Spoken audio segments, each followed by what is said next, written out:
بسم اللہ الرحمن الرحیم ولا تقولوا لمن يقتل في سبيل الله اموات بل احیاء ولكن لا تشعرون۔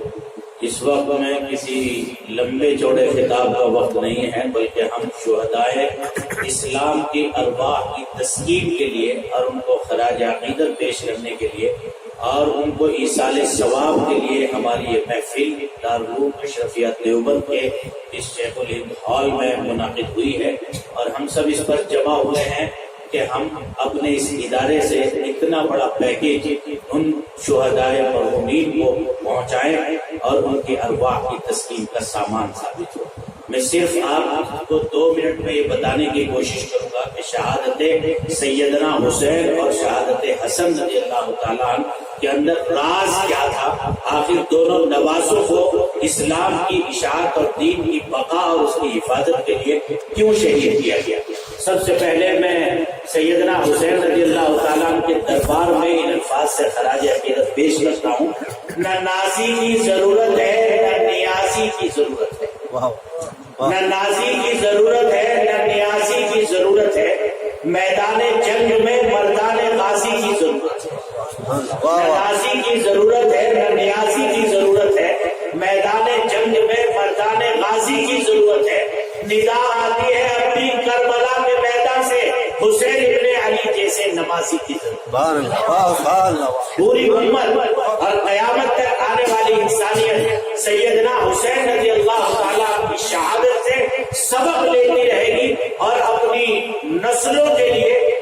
زندگی کا سامان فراہم کرتی رہے گی کہ جب جب اہل ایمان پر دنیا کے کسی بھی خطے میں ان کے اعمال کو، ان کے تخصصات کو، ان کی تہذیب کو، ان کے تمدن کو، ان کی شناخت کو اور ان کی بقا کے اسباب اور سامان پر جب ماحول ترک کر دیا جائے تو اس وقت میں ہمارے لیے نکلنے کی راہ کیا ہے؟ اس وقت میں ہمارے لیے نکلنے کی راہ شہادت سیدنا حسین رضی اللہ تعالیٰ کا وہ جذبہ ہے کہ جس جذبے نے تقریباً 72 سے زائد افراد کو اہل بیت کے اور دیگر اس کے شہید کرا دیا، لیکن باطل کے سامنے اپنی گردن نہیں جھکائی۔ اور اخیر میں ظہر کی نماز کا وقت جب ہو گیا، ننھے اصغر کو بھی بجائے پانی طلب کرنے کے بعد ان ظالموں نے جو آج اپنے سینے کو پیٹ رہے ہیں، جو در حقیقت میں چور یہی ہے، ڈاکو یہی ہے، قاتل یہی ہے،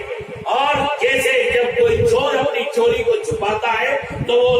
مجمع کے اندار میں گھس کر کے کہتا ہے چور چور چور، تاکہ کسی کو اس کے چور ہونے کا شبہ نہ ہو۔ یہی اس انسانیت کے قاتل ہیں اور یہی یہودیت کی نسل سے ہو کر کے انہوں نے اسلام کی پیروی کی ہے۔ اس لیے میں اس لمبی تاریخ کے گہرائیوں میں جانا نہیں چاہتا، لیکن آپ کو اتنا ضرور بتانا چاہتا ہوں کہ یہ عظیم شہادت ہمارے لیے، قیامت تک آنے والے انسانیت کے لیے ہماری بقا کا سامان ہے، ہماری زندگی اور ہماری حفاظت کا سامان ہے۔ جس قوم کے اندر یہ جذبہ سرد ہو جائے وہ قوم دوسروں کی محکوم اور غلام ہو جاتی ہے اور دوسروں کی غلامی کی زندگی اختیار کرنے پر مجبور ہو جاتی ہے۔ اور جس قوم میں شہادت کا جذبہ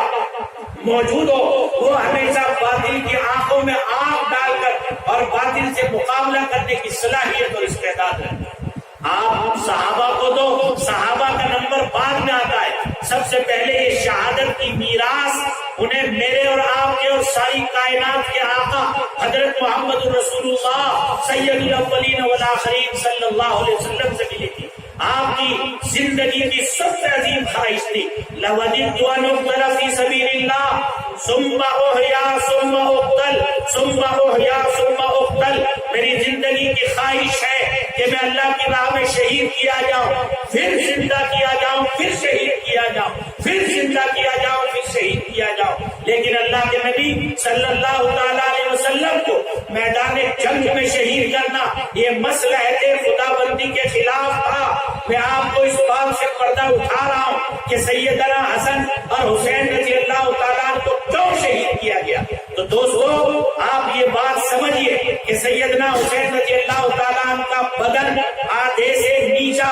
جناب رسول اللہ صلی اللہ علیہ وسلم یعنی اپنے نانا کے بدن کے مشابہ تھا، اور ایک نواسے کا بدن اوپر کا حصہ اللہ کے نبی کے اوپر کے حصے کے مشابہ تھا، تو آدھا حصہ ایک نواسے کو حاصل تھا اور اس کی مشابہت اس کا عکس، اور دوسرے حصے کا عکس حاصل تھا دوسرے نواسے کو۔ تو سیدنا حسن اور حسین رضی اللہ تعالیٰ کو شہید کر کے اللہ تبارک و تعالیٰ نے اپنے محبوب نبی کی شہادت کی تکمیل فرمائی۔ نواسے شہید ہو رہے تھے، لیکن جناب رسول اللہ صلی اللہ تعالیٰ علیہ وسلم کی شہادت کی تکمیل کربلا میں، اور شہادت کی تکمیل اہل بیت کو شہادت کر کے ہو رہی تھی۔ آپ اندازہ لگائیے کہ جس عظیم تمنا کی تکمیل کے لیے اللہ تبارک و تعالیٰ نے جگر گوشہ بطول اور نواز رسول